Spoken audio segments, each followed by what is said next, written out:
El fantasma del revisionismo, repasando el caso de la Escuela de Yoga de Buenos Aires de 2003, cuando la justicia vuelve a ser juzgada. Tras una disputa económica con la escuela, la mujer que en la causa del 2000 desmintió las acusaciones ahora afirma que eran ciertas. ¿Podemos creerle? Por Massimo Introvigne. Artículo 3 de 3. Lea el artículo 1 y el artículo 2. Read the original article in English. Noticiario sensacionalista sobre las nuevas revelaciones acerca de VL. En la entrega final de esta serie nos enfrentamos a una realidad inquietante: el pasado ya no es seguro. El sobreseimiento de la Escuela de Yoga de Buenos Aires, EIBA, en el año 2000, que se consideraba un asunto resuelto en términos de derecho y de hecho, está siendo nuevamente litigado, no solo en los tribunales, sino en la corte de la opinión pública. Parte de esta ola revisionista tiene como protagonista a una figura conocida, VL, cuyo testimonio en su momento ayudó a desmantelar las acusaciones contra la EIBA, y que ahora, más de 2 décadas después, ha invertido su relato. Este giro no es meramente personal. Es sintomático de una tendencia más amplia, en la que minorías espirituales son objeto de persecución a través de interpretaciones expansivas de las leyes de trata, y donde actores ideológicos buscan criminalizar la diferencia bajo el disfraz de protección. Los fantasmas del pasado han regresado, no para perseguir a los culpables, sino para inquietar a los inocentes. Como se exploró en el artículo anterior, VL fue una testigo clave en la causa del 2000.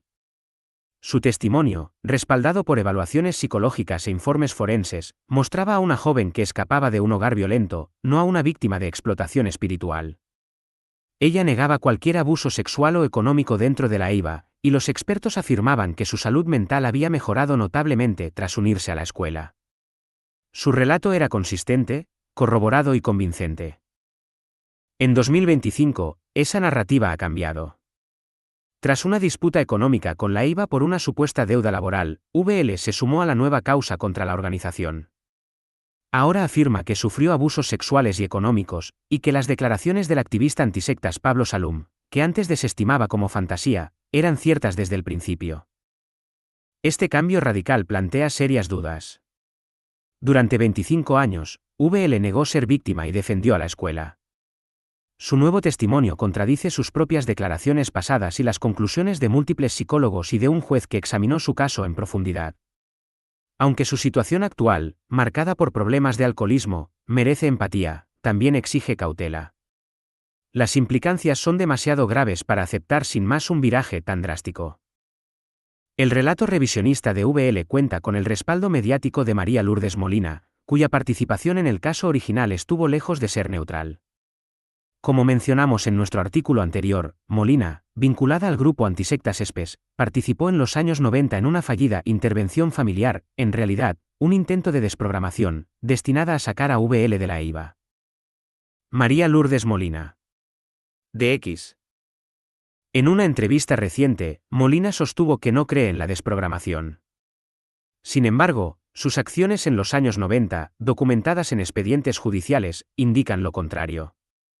La desprogramación, práctica que implica sacar por la fuerza a personas de grupos espirituales y someterlas a un proceso de desconversión ideológica, ha sido ampliamente condenada como coercitiva y antiética. Tribunales en Estados Unidos y en la Unión Europea la han calificado como práctica delictiva. La participación de Molina en la difusión del relato revisionista de VL sugiere no una reevaluación neutral, sino la continuación de una campaña ideológica, una campaña que fracasó en 2000 y que hoy se está reformulando bajo el lenguaje de la trata. El medio hermano de VL, MPS, también aparece en los medios apoyando la versión revisionista y negando que la relación entre la joven y su padrastro hubiera sido abusiva o tóxica. Como vimos en el artículo anterior, su testimonio en la causa resuelta en 2000 fue distinto. En aquel momento, MPS ya era hostil a la escuela y no tenía motivos para ofrecer argumentos en su defensa. La causa actual contra la EIBA se construye sobre cimientos conocidos de la retórica antisectas, acusaciones de explotación sexual, manipulación psicológica y trata. El fallo del 2000 del juez Corbalán de la Colina examinó precisamente estas denuncias.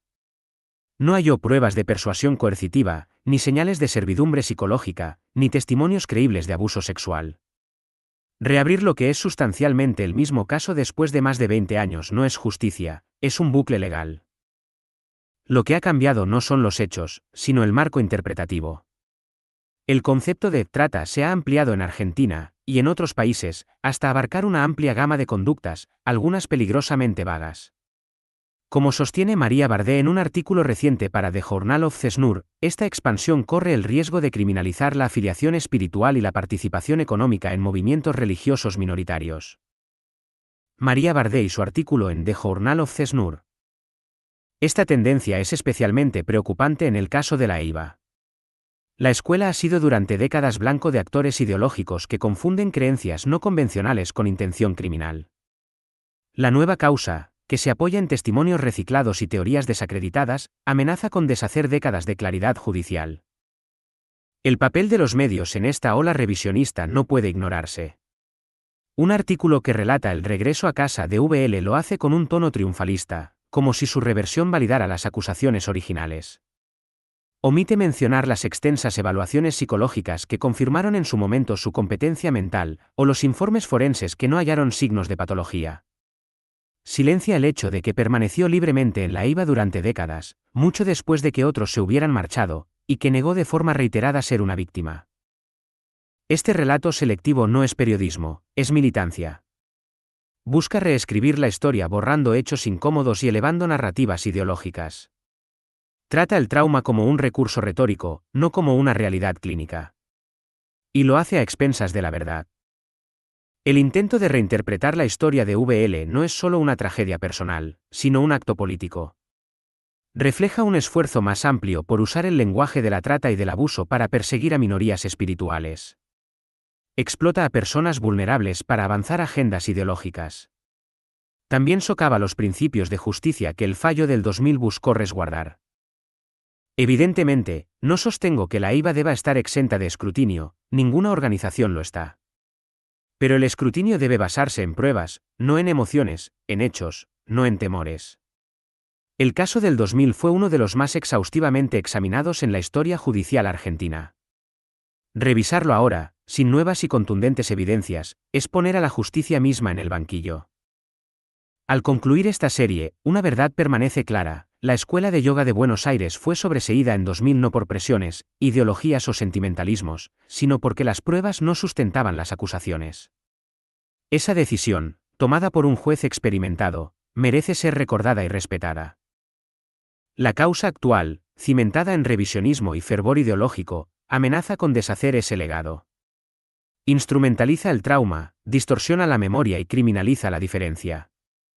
No es una búsqueda de justicia, sino una repetición del error. Los jueces que decidan la segunda causa contra la EIVA harían bien en resistir los fantasmas del revisionismo, defender la integridad del pasado y recordar que la justicia, una vez dictada, no es una sugerencia, es un fundamento. Massimo